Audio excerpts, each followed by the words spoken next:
दोस्तों जरा ये वीडियो देखें। हाँ जी, ये कुरान है and for me this is just a book to research. और आप देखिए कि जैसे हम किताबों में बहुत सारे मार्कर्स लगाते हैं, मैं वैसे स्टिकर्स लगा मैंने हाईलाइट करके रखा हुआ है। यहाँ पर मैं आपको बताती हूँ कि किस तरीके से कॉस स्लॉटर यहूदियों को जबरदस्ती करवाने की कोशिश की गई थी। सूरह अल बकरा की आयत 71 में मैं जाऊंगी। यहाँ पर आप पढ़ेंगी वलक़द अलिमतुमुल लज़ीना, बहुत लंबी आयत है तो मैं इसको पढ़ देती हूँ। फिर वो वाक़या याद करो जब मूसा अलैहिस्सलाम ने अपनी कौम से कहा कि अल्लाह तुम्हें एक गाय ज़बह करने का हुक्म देता है। अल्लाह का इरशाद है कि वो ऐसी गाय होनी चाहिए जो ना बूढ़ी हो ना बछड़ा हो बल्कि औसत उम्र की हो, लिहाजा जो हुक्म दिया जाता है उसकी तामील करो। तो ये प्रोपेगेंडा दरअसल बनी इसराइल के एक वाकया से जुड़ा हुआ है, जिसके तमाम पहलुओं को छुपाकर सिर्फ एक बात को गलत ढंग से परोसकर आम लोगों को भटकाने की कोशिश है। और गाय ज़बह करने का हुक्म भी किसी काउ स्लॉटर मुहिम के लिए नहीं था, बल्कि एक नामालूम कातिल के इंकिशाफ के लिए दिया गया था। और ये पूरा वाकया आयत नंबर 67 से 73 तक बताया गया है। तो सबसे पहले हम ये देखेंगे कि असल में ये मामला क्या था।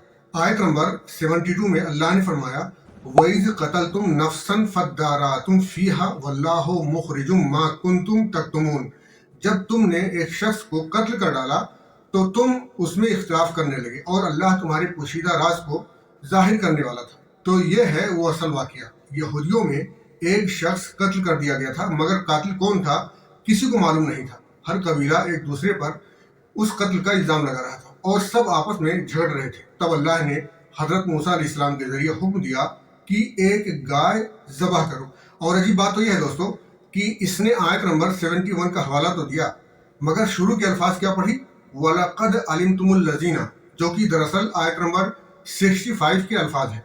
और इस आयत में असहाब सब्त का एक अलग वाक़या बयान किया गया है। और जो तर्जुमा इसने बताया, इसमें आयत नंबर 68 का थोड़ा सा हिस्सा और थोड़ा सा हिस्सा 67 का मिला दिया। ये है इसकी हालत। फिर भी कहती है इसने रिसर्च किया है। खैर, अब हम देखेंगे आयत नंबर 67 जहाँ से ये वाक़या बयान किया गया है। अल्लाह ने फरमाया वइज़ क़ाला मूसा लिक़ौमिही इन्नल्लाह यामुरुकुम अन तज़बहू बक़रतन क़ालू अतत्तख़िज़ूना हुज़ुवन क़ालू अऊज़ु बिल्लाहि अन अकूना मिनल जाहिलीन।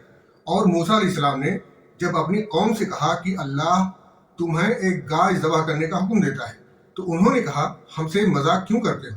आपने जवाब दिया कि मैं ऐसा जाहिल होने से अल्लाह की पनाह चाहता हूँ। अब सवाल यह है कि अल्लाह ने गाय ज़बह करने का हुक्म क्यों दिया, खाने के लिए, तिजारत के लिए, या फिर किसी मजहबी तासुब के लिए। आयत नंबर 73 में अल्लाह ने फरमाया फ़कुल नज़रिबूहु बिबाज़िहा कज़ालिका युह्यिल्लाहुल मौता व युरीकुम आयातिही लअल्लकुम ताक़िलून।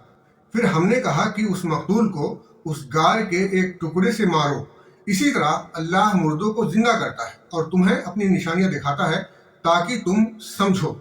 तो इस तरह अल्लाह ने एक मोजज़ा दिखाया, मक़तूल जिंदा हुआ और उसने खुद बताया कि उसका कातिल कौन है। अहादीस में इसका जिक्र भी मिलता है कि जब कातिल का पता चल गया तो उसे सजा भी दी गई। तो असल वाकया क्या निकला, एक कत्ल का मुअम्मा था जिसको हल करने के लिए अल्लाह ने यह हुक्म दिया और इसके जरिए अपनी निशानी जाहिर किया। मगर ये खराब मुआली क्या कहती है, ये कहती है कि यहूदियों से ज़बरदस्ती काउ स्लॉटर कराया गया। इस तरह ये असल वाकया छुपाती है, कत्ल वाली बात गायब करती है। अल्लाह ने जो मोजज़ा दिखाया उसे गायब करती है, बनी इसराइल के आपसी झगड़े पर पर्दा डालती है और सिर्फ गाय ज़बह करो वाली बात बताकर लोगों को धोखा देने की कोशिश करती है। दिलचस्प बात यह है कि हिंदू मजहबी किताबों में भी कदीम ज़मानों में गाय की कुर्बानियों और गोश्त के जिक्र मौजूद है, बल्कि आज भी हिंदुस्तान के कई इलाकों में गाय का गोश्त खाया जाता है। मैं मुसलमानों की बात नहीं कर रहा हूँ, बल्कि हिंदू खाते हैं, मगर इस पर ये लोग कभी बात नहीं करते। लेकिन हाँ, कुरान की बात बड़े शौक से करते हैं, वो भी आयतों को तोड़ मरोड़ कर। लिहाजा आप सब के लिए मेरा यही मशवरा है कि जब भी कोई मुर्तद, कोई मुल्हिद, कोई इस्लाम मुखालिफ शख्स कुरान की कोई आयत उठाकर एतराज़ खड़ा करे तो आगे पीछे की दूसरी आयतें भी देख लिया करें, किसी एक्सपर्ट आलिम से वजाहत ले लिया करें और पूरा मामला क्या है जानने की कोशिश कर लिया करें। वरना आप सच्चाई तो जान नहीं सकेंगे, लेकिन कुरान से बदजन होकर गुमराही का रास्ता ज़रूर पकड़ लेंगे। आप खुद सोचें, अगर आप डॉक्टर बनना चाहें और मेडिकल की किताबें किसी चूरन बेचने वाले से पढ़ें तो आप क्या बनेंगे। फैसला आप खुद करें और ये वीडियो शेयर भी कर दें।